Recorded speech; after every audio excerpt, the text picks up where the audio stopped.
네, 운동역학에 대한 정답진에 진행하도록 하겠습니다. 운동역학 문제가 어떻게 나왔는지 확인해 보면은 10점, 10점 이렇게 나왔었네요. 그리고 2점, 2점, 6점, 1, 2, 3가 이렇게 나왔는데 올해는 이제 운동역학 2에서 배점이 많이 나왔고 3는 적게 나왔고 운동역학 1은 우리가 이제 수익 점프와 관련해서 H는 2지분의 V제곱이 나왔는데 역학적 에너지 보존법칙을 넣으면은 나왔다고 볼 수 있고 안 나왔다고 볼 수 있어서 이렇게 배점이 나왔다. 그래서 항상 골고루 하는데 운동역학 2가 약간 비상했다. 그렇게 볼 수 있겠죠. 그리고 내년에는 다시 또 운동역학 1의 비중이 있을 수 있고 또 역학 3의 비중이 있을 수 있고 그래서 균등하게 공부하는 건 항상 중요한 것 같아요. 그리고 상중하로 보면은 상은 0점, 중은 2점, 하는 8점. 그래서 중이 2점이 뭔지 또 확인해 보도록 하고 그러면 운동역학 문제, 계산 문제 차근차근 보도록 할까요? 먼저 A 실원 문제 보도록 하겠습니다.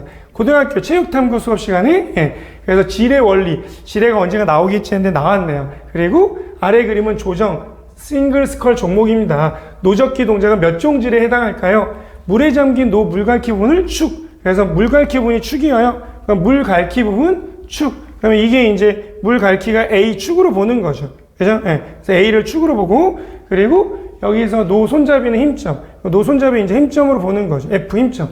그리고 배와 노의 연결 부위가 작용점, 저항점 R로 보는 거죠. 그러면 F, R, A 중에 R 가운데 이제 저항점이 있기 때문에 요거는 이종지뢰예요. 이렇게 쉽게 이렇게 이제 볼 수 있겠죠. 그리고 질문에서 지뢰의 종류를 쓰고 해당 지뢰의 특성을 힘과 우리가 속도로 많이 얘기하는데 속도는 시간분의 거리니까 시간 빼고 힘과 거리 측면에서 서술할 것. 그럼 이종지뢰는 어떠냐? 이종지뢰를 보면은 이와 같이 어떻게 볼 수 있냐면 FA의 길이와 RA의 길이가 있는데 FA의 길이가 RA의 길이보다 길죠. 크죠? 길죠? 힘팔의 길이가 길죠. 힘팔의 길이가 기니까 힘의 이득이 있고 그리고 속도인데 이제 거리로 얘기했기 때문에 거리의 손해를 본다. 이렇게 이제 보면 되겠죠. 그래서 FRA가 있네. R이 가운데 있어서 이종지뢰. 그래서 우리가 이제 정해줄 것이다. 그럼 정해준 대로 문제 풀면 된다. 그렇게 얘기했던 것 같아요. 그리고 이종지뢰의 모습이 나와 있고, 그러면 이제 힘팔이 저항보다 크니까 힘의 이득을 보고 속도에는 손해를 봐요. 근데 여기서 속도가 이제 거리로 물어봤기 때문에 시간분의 거리가 속도, 시간분의 변이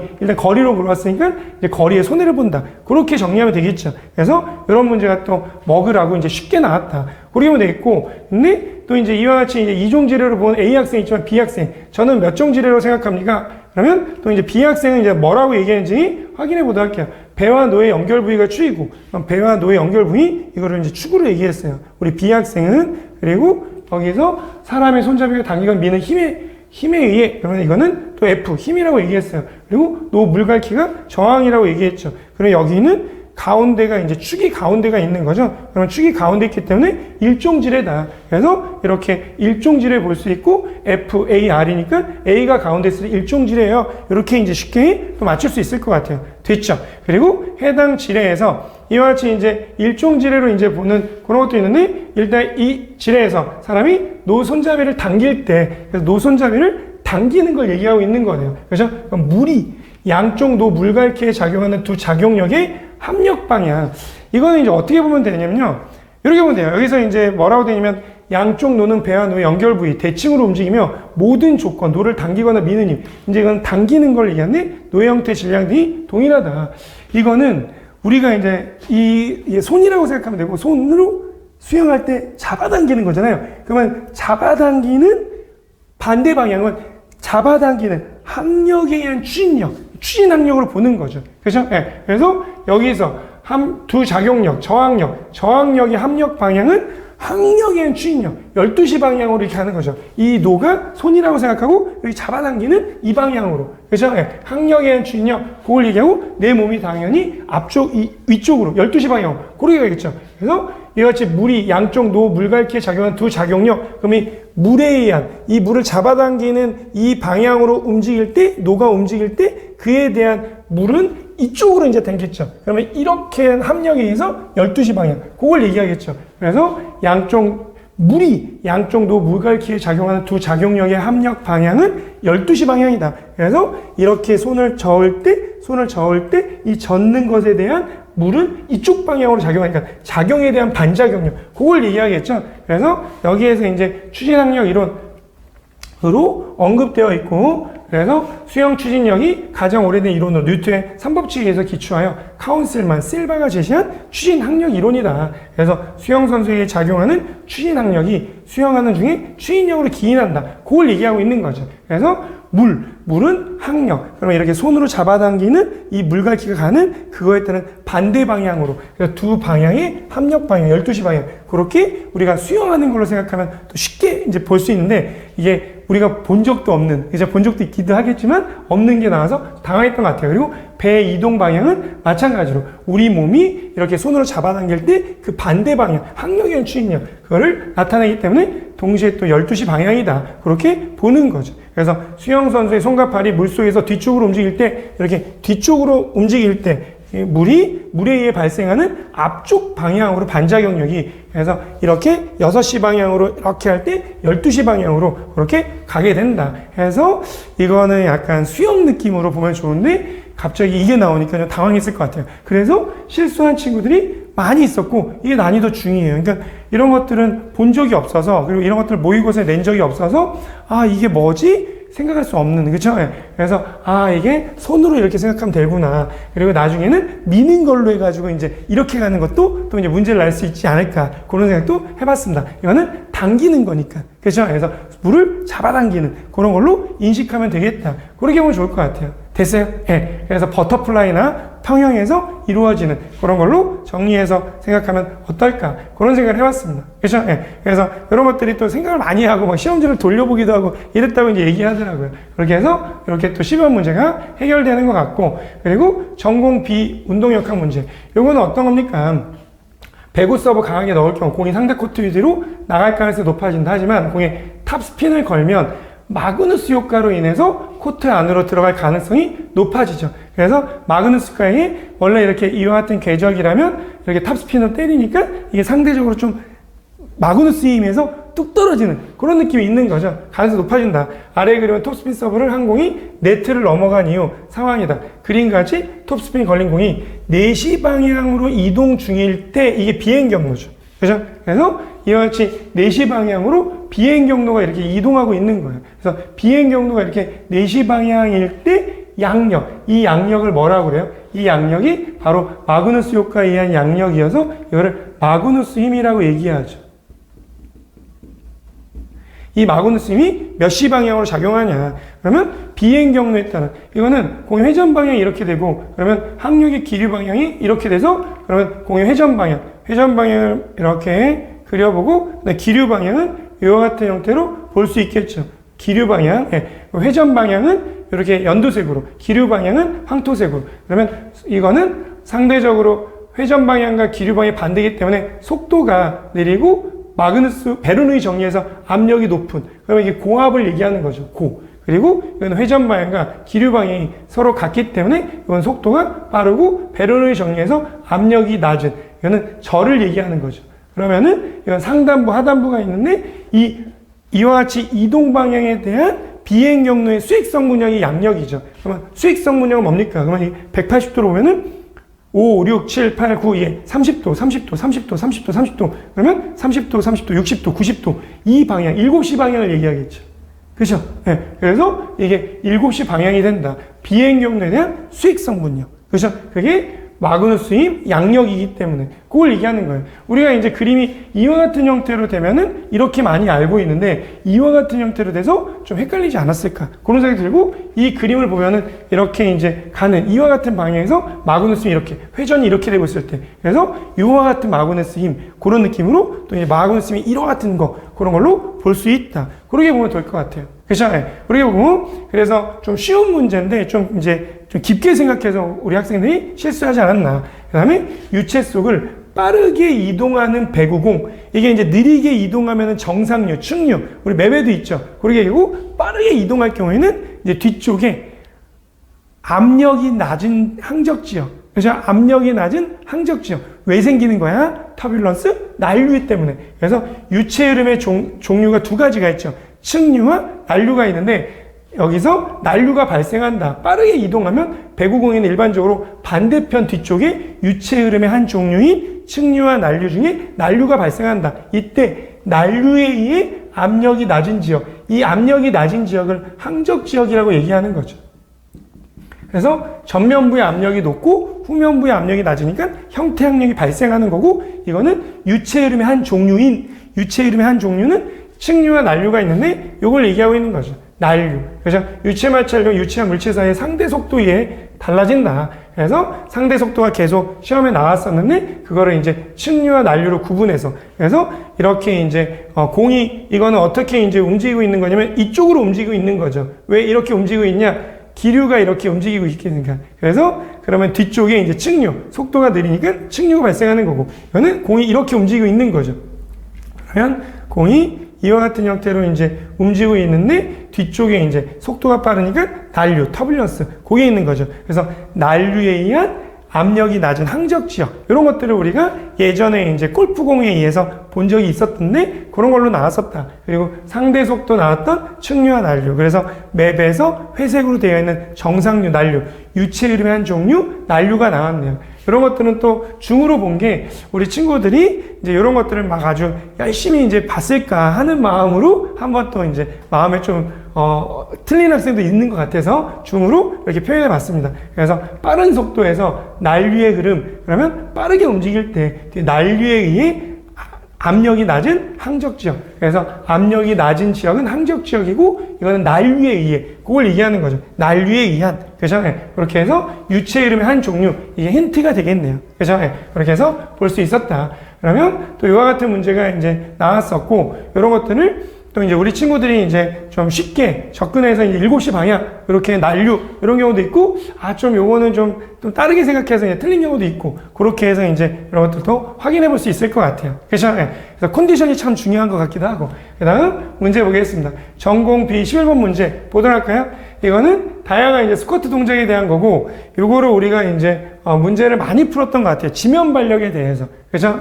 그리고 이제 이른 운동 에너지 변화량으로 수평 측면에서 있고, 그 다음에 이제 수직 방향으로 움직일 때는 이제 체중이 들어가기 때문에 넘어가서 운동 에너지 변화량 더하기 위치 에너지 변화량을 알자라고 여러 번 얘기해 드렸고, 그렇게 말씀드렸는데 그게 시험에 나왔던 것 같습니다. 그래서 점프 스쿼트, 중량 스쿼트, 프리 스쿼트 이렇게 이제 언급되어 있고, 점프 스쿼트, 중량 스쿼트, 프리 스쿼트 이렇게 세 가지가 이렇게 나왔다. 그렇게 볼 수 있고, 그 중에서 이제 점프 스쿼트에 대해서 그림이 나와 있죠. 그래서 0m, 1m, 0m 그러면 요 기억 미터를 구하면 되는데, 여기서 여기까지는 0.5m, 그리고 이지 순간에서 끝. 그러면 여기서 이지 순간에서 끝, 요 미터는 몇 미터냐면 0.5에 요 미터를 더해가지고 기억 미터를 구하는 거죠. 이거는 우리가 이제 수익 점프에서 공부했던 H는 2지분의 V제곱으로 쉽게 구할 수 있을 것 같아요. 그래서 동작 시작부터 이지 순간까지 인체 질량 중심 수직 이동 거리는 0.5m이다.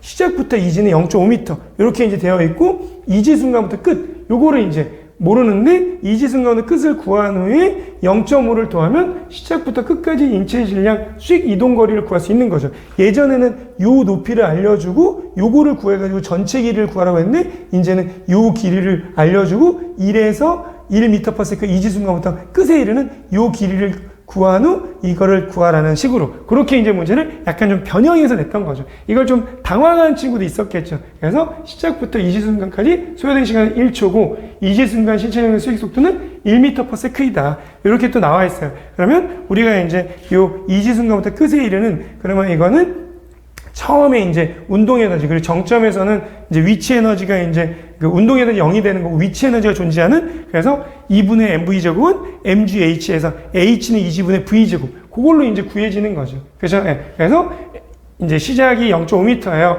이지 순간부터 끝까지 2지분의 v의 제곱, 그럼 2 곱하기 중력하기 10, 20분의 1m. 그럼 20분의 1이니까 0.05m. 그럼 0.5m 시작부터 이지 순간, 그리고 이지 순간 끝 0.05m. 이거를 두 개를 더해서 0.5m가 나오게 되는 거죠. 그래서 요 구하는 공식은, 요거는 역학적 에너지 보존 법칙에 의해서, 그래서 수직으로 점프하는 그 순간, 그리고 비행 정점, 그걸 얘기하는 거죠. 그래서 여기서 끝이 비행 정점, 순간. 그래서 h는 2지분의 v제곱, 요 공식에 의해서 요 길이를 구하고 그리고 0.5m를 이제 알려준 거를 더해서 하는 방법이다. 그래서 기존에 나왔던 문제와 조금 약간 변형됐으나 비슷한 형태로 이렇게 푸는 게 나왔다. 그렇게 하면 되겠죠. 이거는 제3 운동방정식과 또 관련성 있죠. 그래서 제3 운동방정식 EAD는 V2의 제곱 빼기 V1의 제곱.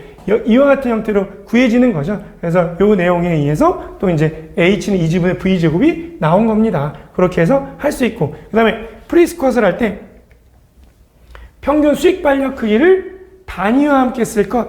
우리가 이제 이 부분에 대해서 이제 수익 점프에 대해서 얘기했던 것 같아요. 수익 점프, 수직력은 이제 지면 발력 빼기 체중이잖아요. 체중이 넘어가면은 이제 이게 1은 운동 에너지 변화량인데 거기서 이제 수익 점프할 때는 그게 이제 체중이 들어가서 지면 발력에서 체중 뺀값 넘어가면은 그게 이제 위치 에너지 변화량이 되는 거죠. 그렇게 해서 이제 수익 점프의 1은 운동 에너지 변화량 더하기 위치 에너지 변화량으로 볼 수 있는 거죠.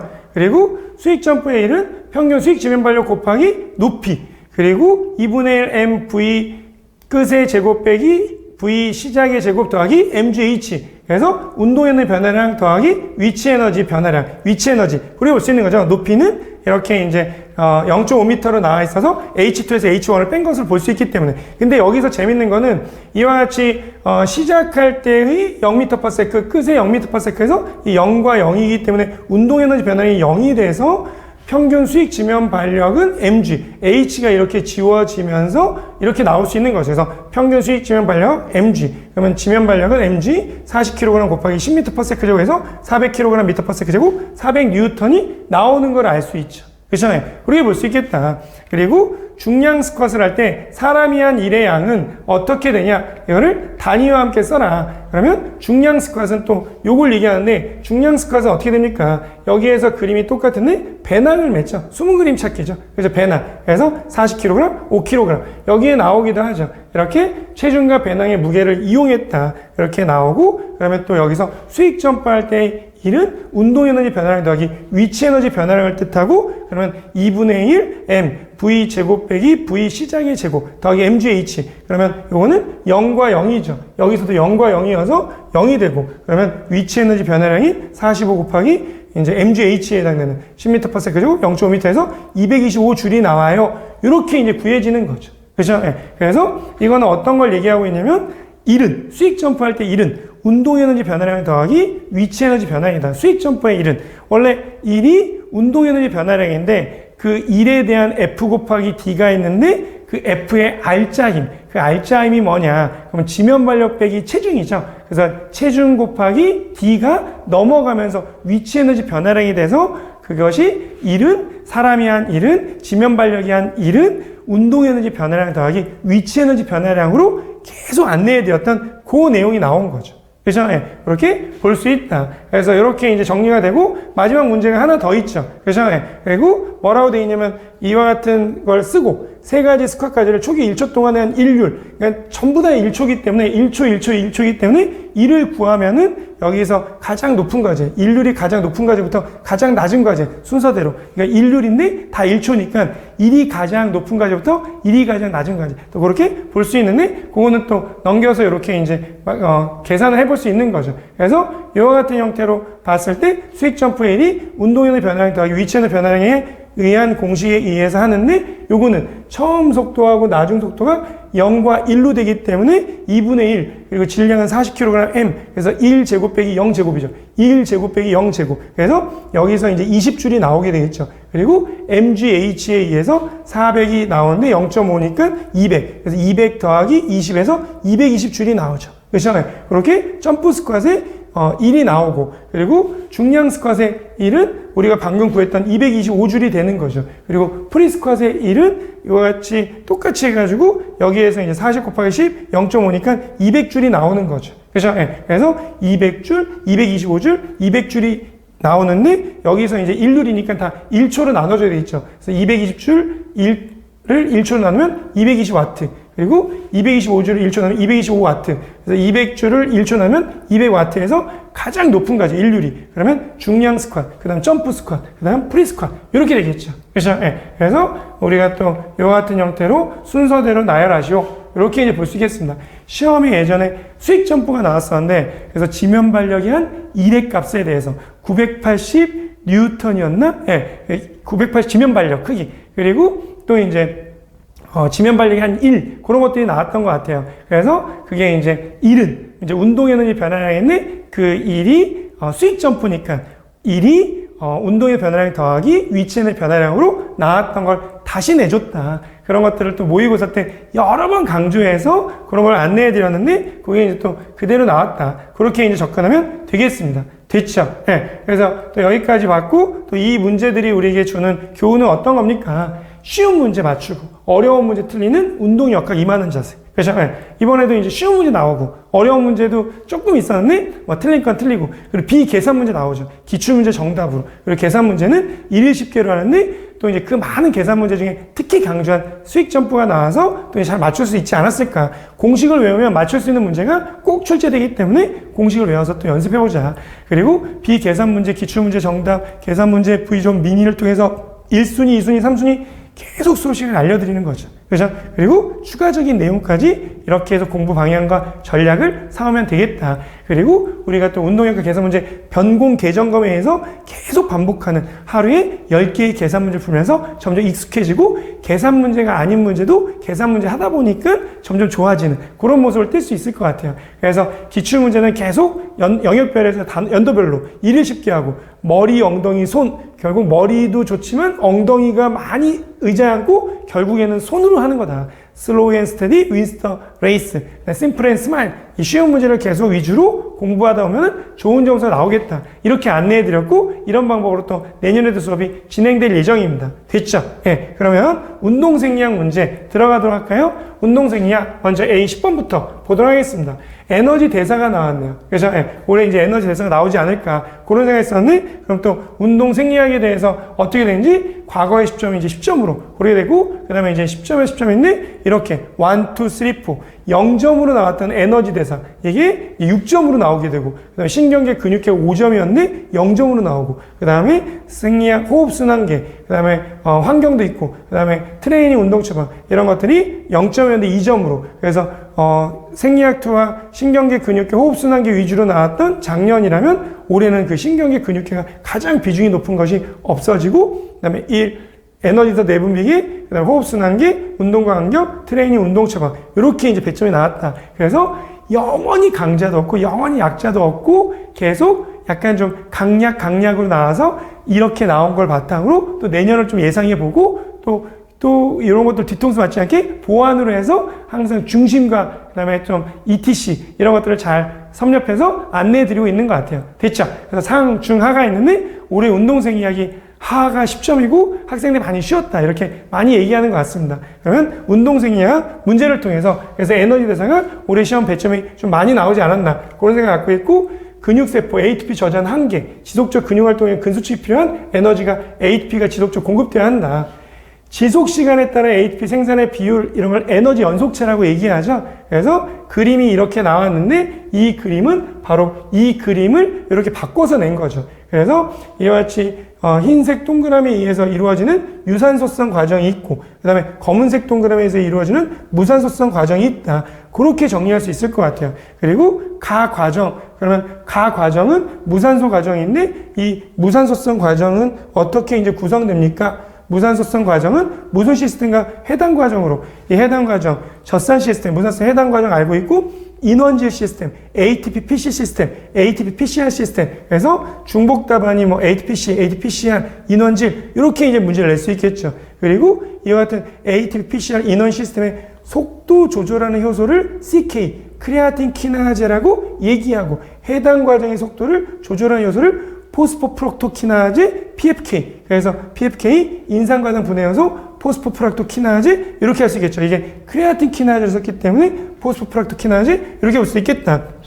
이게 이제 작년 지도사 문제에 나왔던 걸로 또 이렇게 이제 안내해 드렸던 것 같아요. 그래서 이렇게 인원질 측에서 크레아틴 키나제가 있고, 그리고 해당 작용에 의해서 인산과당 분해효소 요거를 PFK라고 얘기해요. 그러면 또 나중에 크랩스에로 전전달계가 이소시트라는 탈수에서 이탈, 시토크론 산화효소 이런 게 되는 거죠. 그리고 또 여기에서 문제가 이제 뭐라고 되냐면 밑줄친 디귿에서 ADP 증가했다는 속도 조절 효소가 나오는데 이걸 먼저 보여드리면 이렇게 자극 물질에 뭐가 나오냐면 이렇게 ADP, ADP, ADP, ADP. 그러면 ADP라는 건 뭐예요? P하이어 만나서 ADP 만들려는 거죠. 그러면 모든 에너지 대상 과정에서 ADP가 이게 많아지면 많아질수록 속도 조절 요소가 활성화돼서 ATP를 잘 만들겠죠. 그렇죠?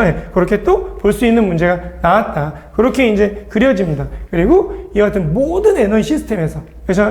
모든 에너지 시스템에서 ADP의 변화는, 근데 ADP 변화가 ADP 증가에 따른 속도 조절 요소에 영향을 주는데 어떻게, 속도 조절 요소에 어떤 변화를 주는가? 그러면 ADP가 이렇게 생기면 생길수록 속도 조절 요소를 활동을 증가시켜서 ATP 합성을 영향을 주겠죠. 그런데 여기서 시험 문제는 ATP 증가에 따른 속도 조절 요소의 변화만 물어봤기 때문에 속도 조절 활동이 증가한다. 속도 조절 요소가 활성화가 증가한다. 활동이 증가한다. 활성화된다. 그런 것도 어느 정도 잘 참작해서 맞게 해주지 않을까. 그런 생각이 드는 거죠. 그래서 자극된다, 촉진된다. 그런 개념으로 보면 좋을 것 같아요. 됐죠? 그리고 나 과정은 뭡니까? 이와 같이 나 과정은 흰색 동그라미를 얘기하는 유산소 과정을 얘기하는데 A 구간과 B 구간 그러면 0에서 20분, 20분에 60분인데 그러면 좀 단시간에 먼저 초기에 이루어지는 이때는 탄수화물과 지방 중에서 탄수화물이 주된 에너지가 되는 거고 그리고 또 B 구간에서는 여기서는 지방이 주 에너지가 되는 거다. 그래서 탄수화물과 지방으로 쉽게 또 이제 생각해 볼 수 있는 거죠. 그래서 A 구간은 탄수화물 그리고 어느 정도 20분 지나고 나서는 지방이어요. 그렇게 볼 수 있겠네요. 그래서 강도가 높을수록 인체 연료로서 지방보다는 탄수화물에 의존한 비율이 높아지는 거다. 그래서 운동 지각 시간이 길어질수록 유산소성 과정이 탄수화물과 지방 그러면 초기에는 탄수화물이 점점 지방이 그래서 이렇게 봤을 때 탄수화물보다 지방이 근데 이제 처음에는 주로 탄수화물 그 이후에는 지방이 그렇게 구분해서 나타낼 수 있는 거죠. 그래서 그렇게 정리해 볼 수 있겠다. 그래서 장시간 운동이 지속됨에 따라 에너지원으로 탄수화물 대신 지방이 참여하는 비율이 높아지게 된다. 그래서 이제 지속됨에 따라 지방의 비율이 높아지는 거고 그리고 여기서는 탄수화물 비율이 상당히 높은 그런 게 나온 거죠. 그래서 이런 형태로 문제가 나왔다. 탄수화물 대신 글루코스 이런 것도 맞게 채점되고 지방 대신에 이제 지방과 관련된 유리지방산 이런 것들도 이제 맞지 않을까 그렇게 이제 그려지는 것 같아요. 그래서 그렇게 해서 볼 수 있다. 그러면 이런 내용들이 또 에너지 대사에 대해서 문제가 나왔었고 이게 이제 지도사 문제 그리고 과거에 나왔던 에너지 연속체에 해당하는 기출 문제 그런 것들이 또 연결돼서 문제가 나왔어요. 그렇게 정리해 볼 수 있겠습니다. 됐죠? 그리고 그 다음에 또 전공 B 문제 1번 문제 보도록 할까요? 이게 드디어 나왔네요. 지도사 문제로 계속 나왔는데 여기 문제 보면은 이제 1매트가 이제 나오지 않을까 3.5ml per kg per minute로 나와 있고 여기서 10매치면 35ml per kg per minute고 이게 10매치일 때 그죠? 그리고 5매치면은 이제 17.5 이제 킬로그램 per kg 17.1ml per kg per minute에서 기억 매치니까 기억 곱하기 3.5가 되는 거죠. 그죠? 그래서 이제 운동 강도는 기억 곱하기 3.5가 된다. 그래서 이게 이제 1kcal per kg per hour 에너지 소비량도 있는데 산소 소비량으로 정의를 내렸죠. 그래서 여기서 이제 기억 매치 이게 10매치면 10 곱하기 3.5가 되는 건데 기억 매치가 기억 곱하기 3.5로 나타내고 있어요. 그래서 운동 강도가 이렇게 된다. 그렇게 이제 볼 수 있고 그리고 여기서 재밌는 거는 처방된 운동을 통한 주당 에너지 소비량이죠. 그래서 이게 일주에 630kcal가 소비되는 거예요. 그렇게 알 수 있어요. 그래서 우리가 이제 일주에 630kcal가 소비되는 걸 알 수 있고 요 운동 강도 그러면 기억 곱하기 3.5ml per kg per minute 이렇게 되어 있고 여기서 요거는 이제 지우는 거고 그렇죠? 그리고 곱하기 킬로그램을 지우기 위해서 체중이 몇 킬로그램이냐? 이 친구가 60kg이죠. 그래서 이 단위를 킬로칼로리를 바꿔주기 위해서 킬로그램을 지우기 위해 체중을 곱해주는 거죠. 그렇죠? 그리고 분은 50분을 하는 거죠. 1회에 50분, 하루에 50분. 그래서 분을 지워주기 위해서 하루에 50분 이렇게 되는 거죠. 그리고 주 3일 그러면 일주일에 3일 한다. 그래서 일이 지워지는 거죠. 그리고 주는 살려놔야죠. 왜냐면 여기서 주당 에너지 소비량이니까. 그래서 주당 에너지 소비량에서 주는 살려주고 일이 지워지고 분이 지워지고 킬로그램이 지워지는 거죠. 그리고 이 밀리리터가 리터로 바꿔줘야 되기 때문에 밀리리터를 리터로 바꿔주려면 1000분의 1을 곱해줘야 되겠죠.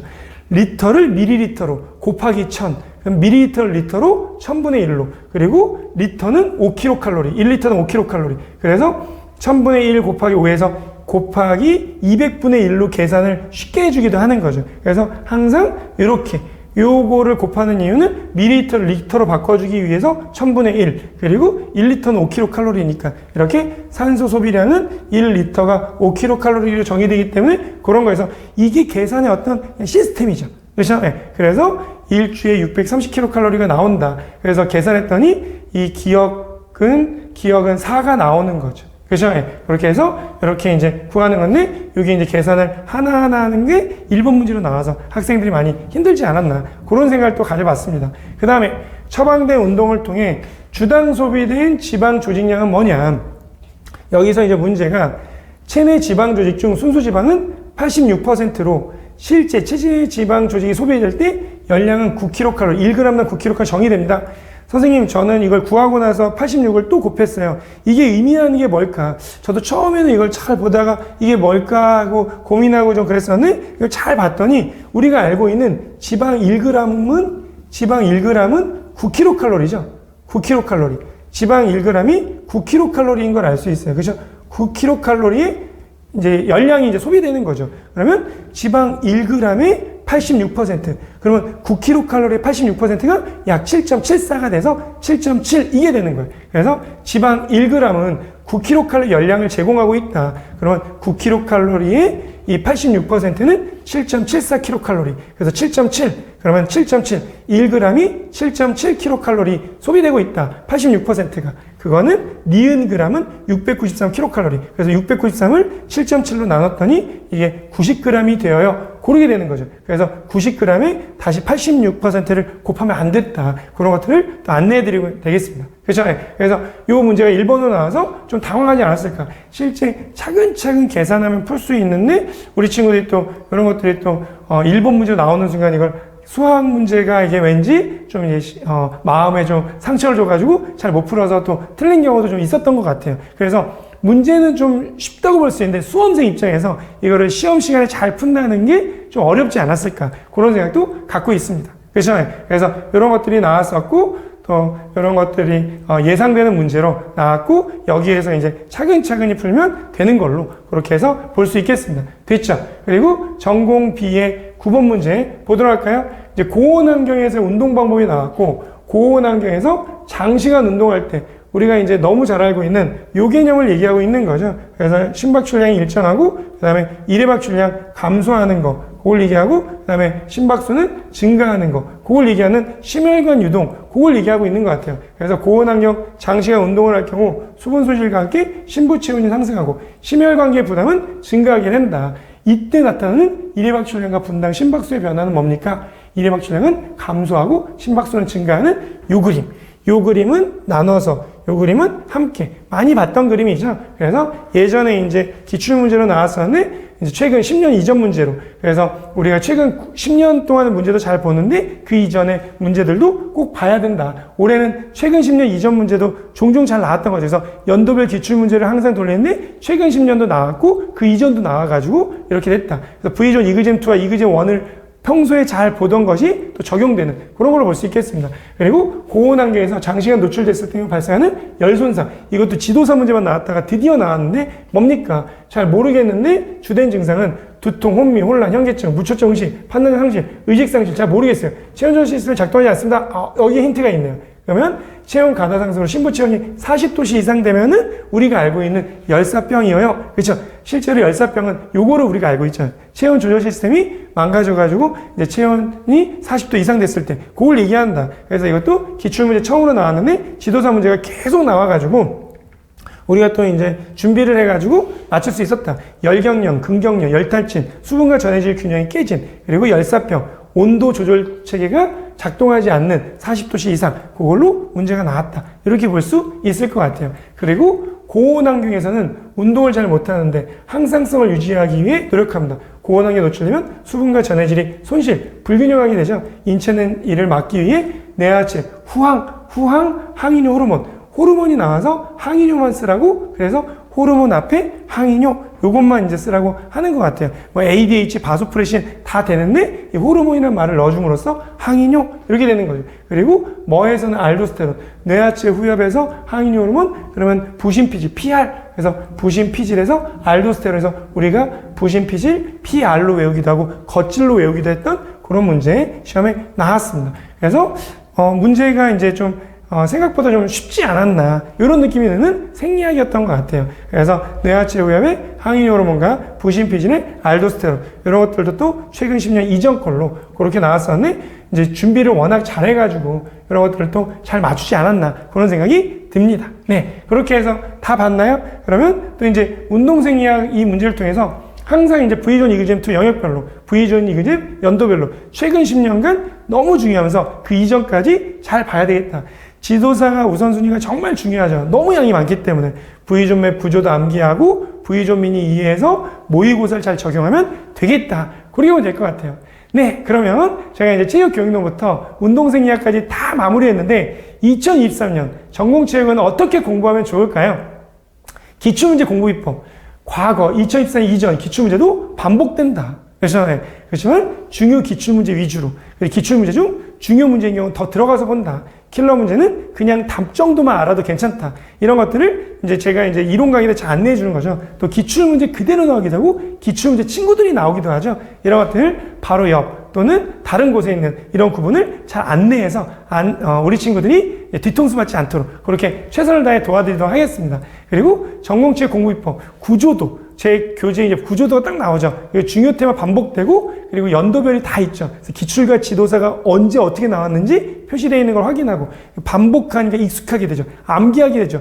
이론과 문제를 하나로 보는 그래서 이론이 있고 바로 문제가 있고 그런 내용들 구조도를 통해서 V조 미니가 가장 좋은 도움이기 때문에 구조도 테마별 모든 문제 정답으로 안내해서 우리 친구들이 또 시험 당일날 이제 좋은 점수가 나올 수 있도록 최선을 다해 도와드리도록 하겠습니다. 165의 장점, 기본 이론 강의를 통한 시험 채점, 불인이 재수생을 단기 6개월에 급성장하죠. 이게 이제 기초 체력을 다지는 굉장히 중요한 거고 7, 8월에 기출문제, 기초를 반복을 강조하고 어디까지 해야 되나 그런 걸 또 지도사 문제 4, 5, 6월에 나온 걸 바탕으로 이때 또 정리하고 동영 문제 푸는 거죠. 그리고 마지막 90, 11월에 기출 지도사 올해 나오는 문제를 알려주고 실제 당일 시험이 모의고사 재탕처럼 여겨지는 난이도 상인데 아끼는 문제까지. 그래서 우리 친구들이 이제 실제 당일날 시험 볼 때 이제 선생님 얼굴이 떠오른다고. 그래서, 마치 선생님 모의고사 보는 것 같다고. 그렇게 좀 얘기해주는 친구들이 좀 있었던 것 같아요. 너무 감사드리고. 그리고 우리 친구들 올 1년간 이제 시험 준비하고 보느라고 너무 고생 많았고요. 그러면은, 우리 친구들은 이제 2차 준비, 어차피 체육교사 될 거기 때문에 2차 준비에 매진하면 좋겠습니다. 그리고, 내년을 준비하는 수험생들은 제가 또 안내해주는 이런 방향과 전략을 바탕으로 잘 준비하면 좋겠습니다. 저는 우리 친구들의 합격을 위한 좋은 도우미로 최선을 다하도록 하겠습니다. 네, 이것으로 2023년 전공체육 기출문제에 대한 정답진에 마무리하고 또 다음에 합격 전략 설명회로 인사드리도록 하겠습니다. 수고하셨습니다.